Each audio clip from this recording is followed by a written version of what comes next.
नमस्कार, अपना प्रदेश उत्तर प्रदेश उत्तराखंड देख रहे हैं आप। मैं हूं आपके साथ पूजा मोहन पांडे। बुलेटिन की शुरुआत करेंगे इस वक्त की हेडलाइंस के साथ में। लखीमपुर हिंसा की लड़ाई पहुंची राष्ट्रपति भवन। प्रियंका राहुल ने राष्ट्रपति रामनाथ कोविंद से करी मुलाकात। कहा, केंद्रीय मंत्री अजय मिश्र को बर्खास्त किया जाए, तभी किसानों को मिलेगा न्याय।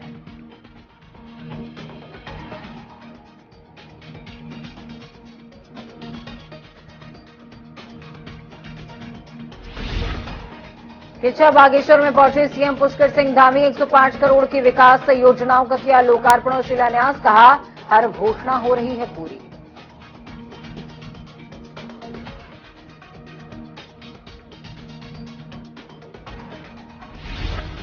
सरकार के खिलाफ सड़कों पर जारी है ओपनल कर्मचारियों का हल्ला बोल। कैबिनेट में वेतन बढ़ाए जाने के निर्णय के बाद भी आंदोलन जारी। कहा, नहीं चाहिए भिखारियों की तरह मानदेय में वृद्धि।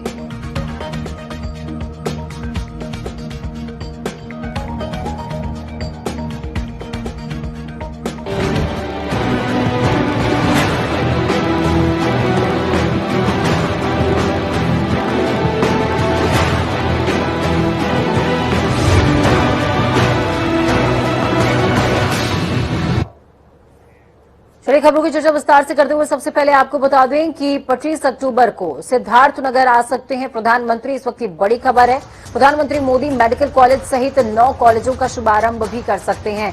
पीएम एक महीने में तीसरी बार पीएम मोदी संभावित उनका दौरा होने वाला है। प्रधानमंत्री का आधिकारिक कार्यक्रम जल्द ही जारी हो जाएगा। तो बड़ी खबर, अहम जानकारी आपको दे रहे हैं इस वक्त की। 25 अक्टूबर को सिद्धार्थनगर आ सकते हैं प्रधानमंत्री। कुशीनगर का 20 तारीख का दौरा है और 25 तारीख को सिद्धार्थनगर पहुंच सकते हैं। और इस बीच जब प्रधानमंत्री पहुंच रहे हैं तो सौगातों की झड़ी लगना तो लाजमी है। प्रधानमंत्री का फिलहाल आधिकारिक कार्यक्रम सिद्धार्थनगर के लिए जारी नहीं हुआ है। ये संभावित कार्यक्रम है जिसकी जानकारी आपको जनता टीवी दे रहा है।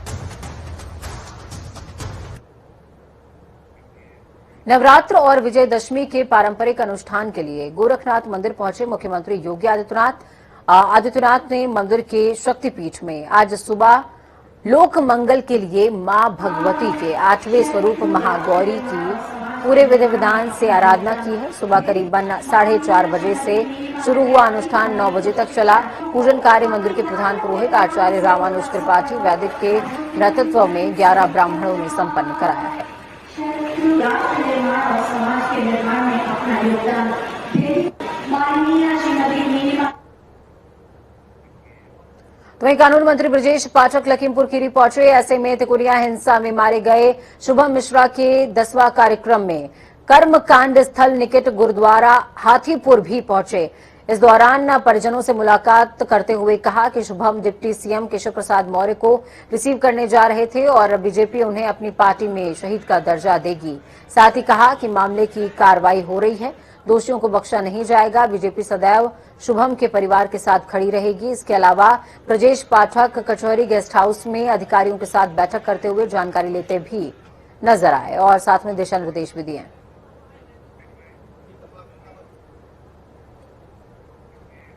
लखीमपुर के तिकोनिया गांव में प्रदर्शन के दौरान किसानों को रौंदने के मामले में कई और खुलासे भी सामने हो रहे हैं। 4 किसानों की हत्या के आरोप में पुलिस ने गृह राज्य मंत्री के बेटे आशीष मिश्र उर्फ मोनू को गिरफ्तार करके जेल भेजा और 3 दिन के रिमांड पर लेकर पूछताछ भी शुरू की। तो वहीं अब आरोपी अंकित दास भी पुलिस के शिकंजे में फंस गया है और इसकी रिमांड कस्टडी की भी मंजूरी मिल चुकी है। 17 अक्टूबर तक अंकित दास को कस्टडी में लेकर पूछताछ की जाएगी। आपको बता दें, एसआईटी गुरुवार को दोनों आरोपियों को साथ लेकर पूछताछ कर रही है। लखीमपुर में किसानों को रौंदने के बाद अब लगातार इसकी परतें खुल रही हैं। पहले आशीष मिश्रा का नाम आया, जो गृह राज्य मंत्री का बेटा था। उस पर आरोप लगे कि उसने अपनी कार से उन किसानों को रौंदा है। जांच के बाद पुलिस ने उनके घर नोटिस चस्पा की और 9 तारीख को बुलाया। दूसरे दिन आशीष मिश्रा पहुंचे, जिसके बाद पुलिस ने उनको गिरफ्तार कर लिया। फिलहाल आशीष मिश्रा की रिमांड अर्जी दी गई थी। 3 दिन की पुलिस को रिमांड मिली और उसके बाद उनसे लगातार पूछताछ चल रही है। इसी बीच उनके एक साथी अंकित दास पर भी आरोप लगे कि वो भी गाड़ी में मौजूद थे। अंकित दास केंद्रीय इस्पात मंत्री रहे अखिलेश दास के भतीजे हैं। ये उनका घर है। यहाँ पर पुलिस ने कल उनके घर नोटिस चस्पा की थी और आज बताया जा रहा है कि एसआईटी के डीआईजी उपेंद्र अग्रवाल के सामने अंकित दास अपने वकीलों के साथ पहुंचे हैं और उन्होंने वहां पर सरेंडर किया है। अब माना जा रहा है कि उनको भी पुलिस पूछताछ करेगी और उसके बाद अगर महसूस होता है कि वो भी उस घटना में शामिल थे तो उनको भी गिरफ्तार करेगी। लेकिन इस बीच अहम बात यह है कि आशीष मिश्रा जो पहले से रिमांड पर लिए गए हैं, पुलिस कस्टडी में है, उनसे पूछताछ चल रही है। माना जा रहा है कि आज अंकित दास को अगर पुलिस पूछताछ के लिए रोकती है उसके बाद उन दोनों का आमना सामना भी कराया जाएगा। कई ऐसे सवाल होंगे जो क्रॉस क्वेश्चन होंगे, जो एक ही सवाल अंकित दास से भी पूछा जाएगा और बाद में वही सवाल आशीष मिश्रा से दूसरे कमरे में पूछा जाएगा। तो कहीं ना कहीं पुलिस अब इसमें काफी गहन छानबीन करने वाली है और कई आज तथ्य सामने निकल कर आने वाले हैं, क्योंकि दो ऐसे लोग जो एक साथ गाड़ी में मौजूद थे और पुलिस के हाथ लग चुके हैं, पुलिस के पास हैं और पुलिस उनसे क्रॉस क्वेश्चन करेगी। इसके बाद शाम तक ये तस्वीर साफ होगी कि अंकित दास आखिर कितने आरोपी हैं, उनके ऊपर कितना आरोप बनता है और उसके बाद उनकी गिरफ्तारी होती है कि नहीं। लेकिन सवाल बड़ा है। लखनऊ से फिलहाल ये आप देख रहे हैं तस्वीरें कि यहाँ पे इनके घर को जो नोटिस चस्पा किया गया था, कल देर शाम उनके घर नोटिस चस्पा किया गया और आज अंकित दास लखीमपुर क्राइम ब्रांच दफ्तर पहुंच चुके हैं। कैमरा पर्सन आशीष के साथ तौकीर किदवई, जनता टीवी, लखनऊ।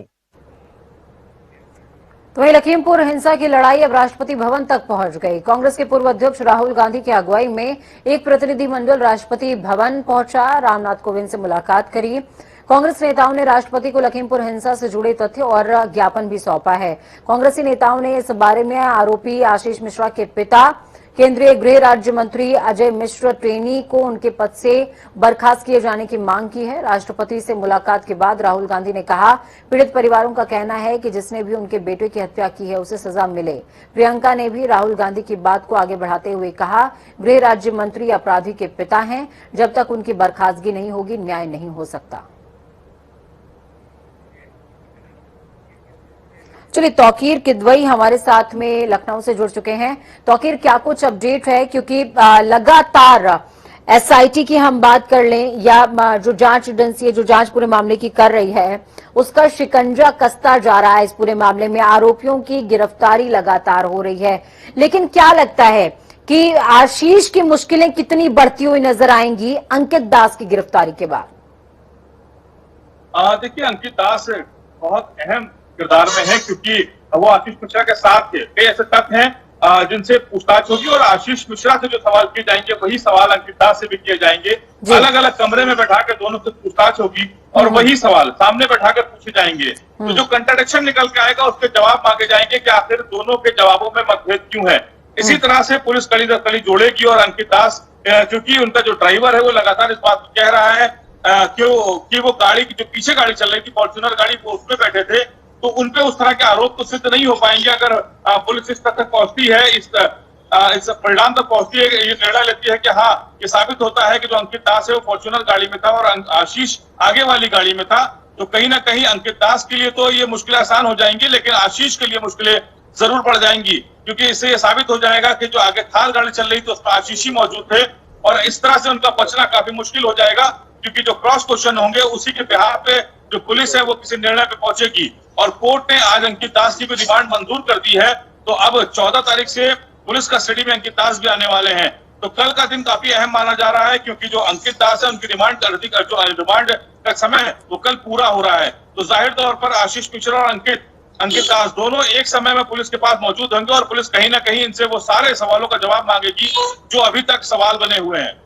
बिल्कुल, सवालों के जवाब मांगेगी पुलिस और एसआईटी और इन जवाबों पर ही आगे की जो कार्रवाई होगी वो भी जो है डिपेंड करने वाली है। तो आखिर सबसे बड़ी बात यह है कि विपक्ष लगातार इस पूरे मामले को लेकर के हमलावर है, सत्ता पक्ष भी कहीं इस पूरे मामले में कहीं ना कहीं बोलते हुए बचता भी नजर आता है। जो जांच एजेंसी है वो अपनी जांच कर रही है, ये तीन चीजें पैरेलल चल रही हैं लगातार। देखिए, जो एसआईटी है वो लगातार इस बात की कोशिश कर रही है कि जो ये घटना है इसको जल्द से जल्द इस पर विराम लगाया जाए, जो असली आरोपी हैं उनको जेल भेजा जाए और पूरे तथ्यात्मक एक रिपोर्ट पेश की जाए। दूसरी तरफ जो विपक्ष है वो लगातार इस बात की मांग कर रहा है कि जो गृह राज्य मंत्री है अजय मिश्रा, उनके पद पर बने रहते संभव नहीं है कि ये निष्पक्ष जांच हो सके, क्योंकि जो अधिकारी टिकैत जो आपके टिकैत थे उन्होंने भी लगातार इस बात पर सवाल उठाया कि अगर उनके सामने कोई भी पुलिस का अधिकारी पूछताछ करने जाएगा या उनसे सवाल जवाब होंगे तो जाहिर तौर पर वो पहले उनको सैल्यूट मारेगा। तो ऐसे में निष्पक्ष जांच की उम्मीद लगाना काफी मुश्किल हो जाता है। लेकिन जिस तरह से पुलिस का किरदार अब तक सामने आया है, पुलिस ने जिस तरह से आशीष मिश्रा की गिरफ्तारी की, फिर उसके बाद रिमांड अर्जी के लिए कोर्ट में अर्जी दी और उसके बाद अंकित दास के लिए तो कहीं ना कहीं जो शिकंजा है वो आशीष मिश्रा पे गिरता जरूर नजर आ रहा है और माना जा रहा है कि जो पुलिस है वो अपनी पूरी निष्पक्षता से जांच कर रही है और जो भी इसके तथ्य है वो जल्दी सामने आएंगे और लगातार ऐसे वीडियोज और फोटोज भी सामने आ रहे हैं जिससे पुलिस को काफी सहायता मिल रही है पूरी जांच को आगे बढ़ाने में। बिल्कुल, बहुत शुक्रिया तौकीर हमारे साथ जुड़ने के लिए, हम जानकारी साझा करने के लिए। तो आपको बता दें कि लगातार जांच एजेंसियां जांच कर रही हैं और ऐसे में अंकित दास के साथ साथ आशीष मिश्रा की मुश्किलें भी इस पूरे मामले में बढ़ सकती है। क्यों? क्योंकि पूछताछ को अब एक लेवल और ऊपर लेकर के जाया जाएगा। अलग अलग कमरों में दोनों से पूछताछ होगी। अलग अलग कमरों में पूछताछ होने के साथ में दोनों के सवालों को, जो सवाल पूछे जाएंगे उनको फिर मैच किया जाएगा। अगर कहीं से किसी तरह का विरोधाभास महसूस होता है तो ये जो जांच है वो नेक्स्ट लेवल तक चली जाएगी। चलिए खबरों में आगे बढ़ते हैं। धर्म नगरी हरिद्वार विश्व में ऐसा पहला स्थान है जहां सिद्ध देवियों के 3 मंदिर त्रिकोण बनाते हैं। ये तीनों मंदिर चंडी देवी, मनसा देवी और माया देवी मिलकर एक त्रिकोण बनाते हैं। इस त्रिकोण के उत्तरी कोने में मां मनसा देवी, दक्षिण में माया देवी और पूर्वी कोण में चंडी देवी विराजमान हैं। इन तीनों मंदिरों में वो शक्ति है जो भी दर्शन करता है उसकी सभी इच्छाएं पूरी हो जाती हैं। यही वजह है कि नवरात्र में माया देवी मंदिर में मां के भक्तों का तांता लगता है। हरिद्वार के मनसा देवी मंदिर में क्या कुछ खास है, क्या मान्यता है, कैसे मां का उद्भव हुआ, क्यों हुआ, ये खास रिपोर्ट देखिए।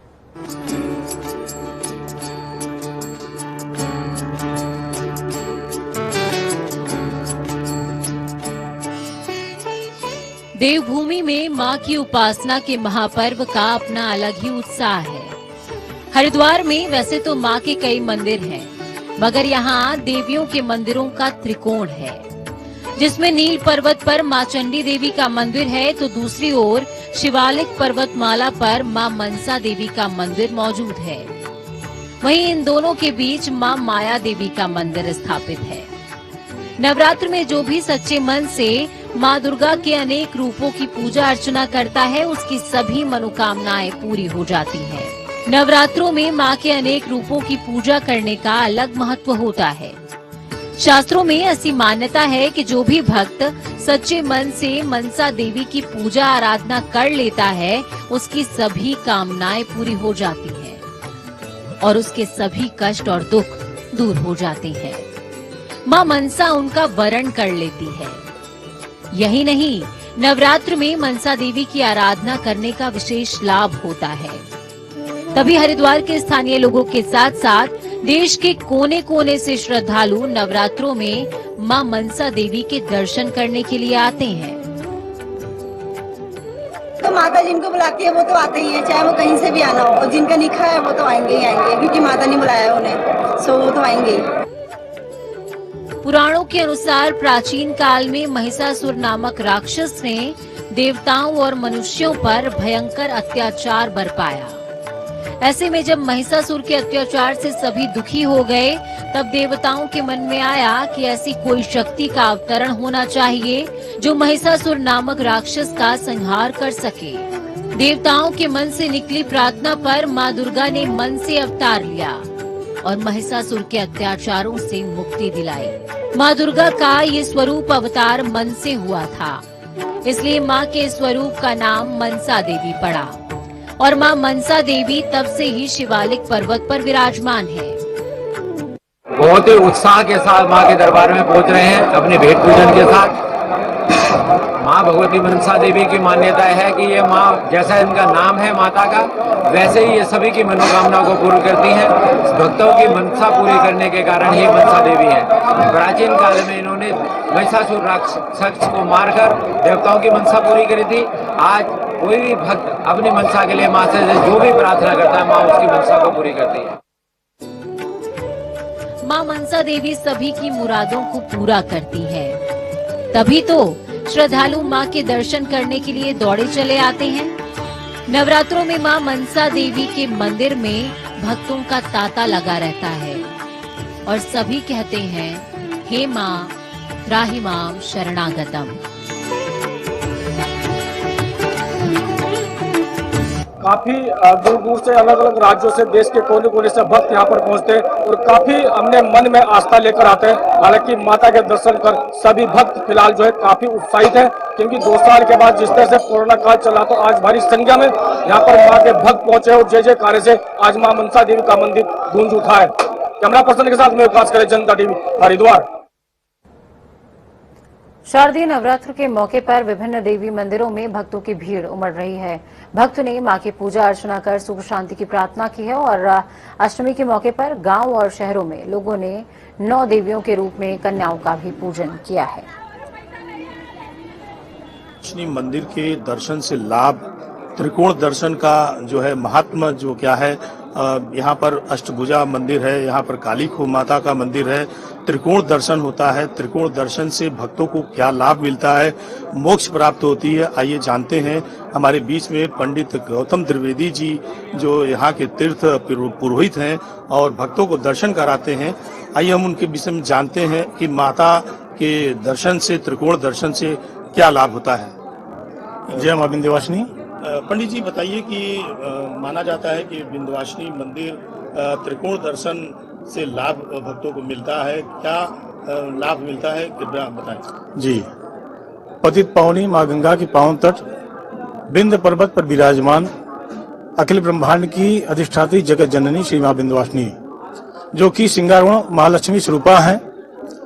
जो भी भक्त जो भी मनोकामना के साथ मां के पावन दरबार में आते हैं, निश्चित रूप से आदि शक्ति मां है, उनकी मनोकामना सभी भक्तों की मनोकामना पूर्ण करती हैं। और जैसा कि आप सभी जानते हैं, यहाँ त्रिकोण क्षेत्र का बहुत विशेष पर्व है। तो सर्वप्रथम मां विंध्यवासिनी जो महालक्ष्मी स्वरूपा है, भक्तगण इनका दर्शन पूजन करते हैं। उसके बाद रक्त बीज का वध करने के बाद मां काली, जो काली खो स्थान बोलते हैं, असुरों को संहार करने के बाद भक्तों को अभय दान प्रदान करती है मां काली। और कंस कारागार से अंतर्ध्यान होने के बाद योगमाया मां अष्टभुजा, जो अष्टभुजा पहाड़ी पर विराजमान है, मां भक्तों को मनोवांछित फल प्रदान करती हैं।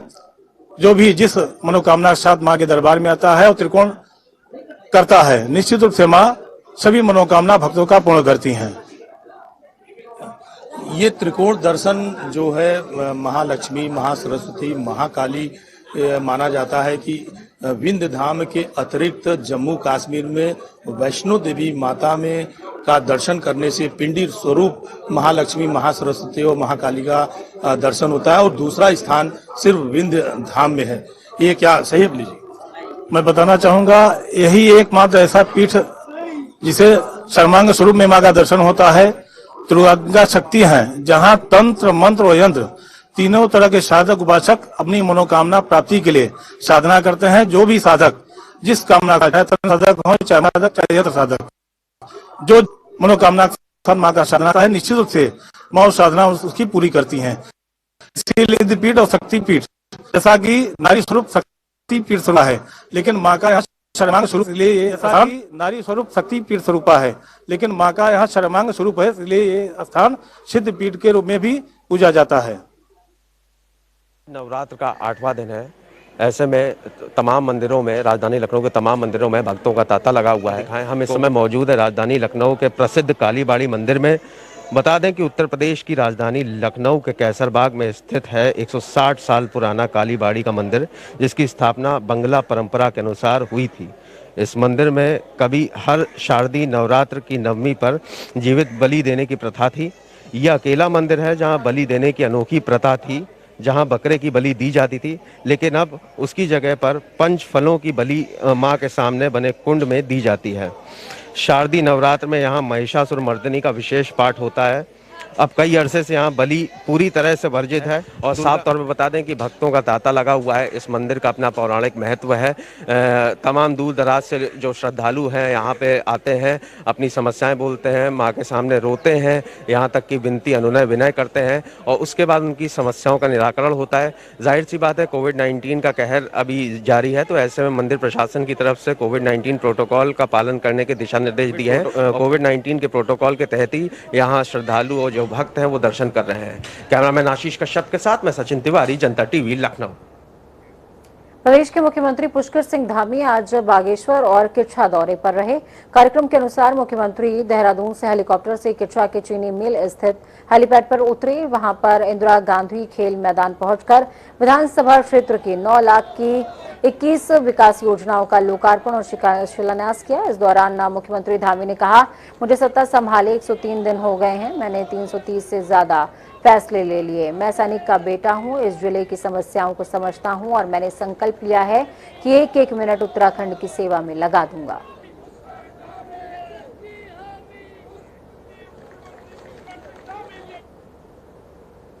बीजेपी सरकार में शिक्षा मंत्री अरविंद पांडे ने कांग्रेस को भ्रष्टाचारी, देशद्रोही और पापियों का प्लेटफॉर्म बताया, जिसके बाद कांग्रेस संगठन के महामंत्री मथुरा दत्त जोशी ने पांडे पर पलटवार करते हुए जवाब दिया।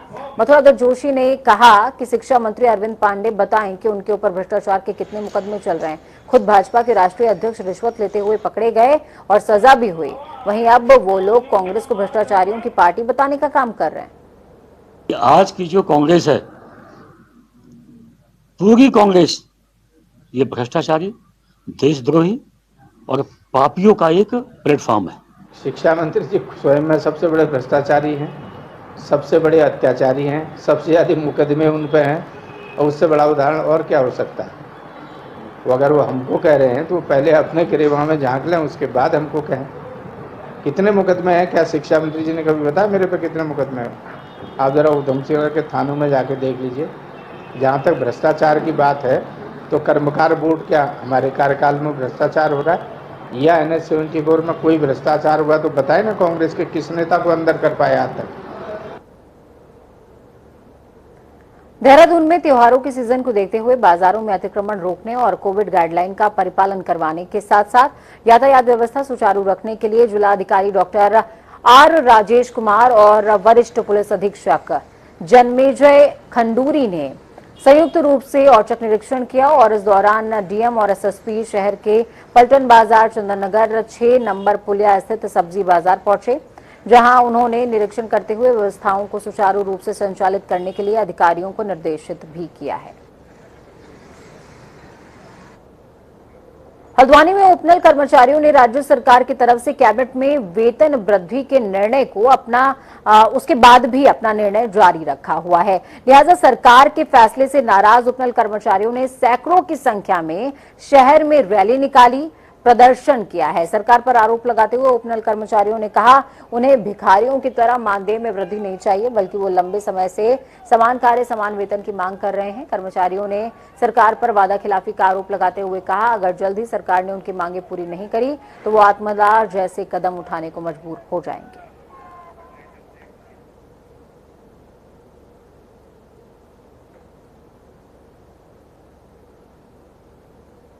वक्त यहाँ पर छोटे से ब्रेक का ब्रेक को इस पार खबरों का सफर लगातार जारी रहेगा। बने रहिए जनता टीवी के साथ, क्योंकि हमें आपकी ताकत, अपना और अपनों का बहुत ज्यादा ख्याल रखें। नमस्कार।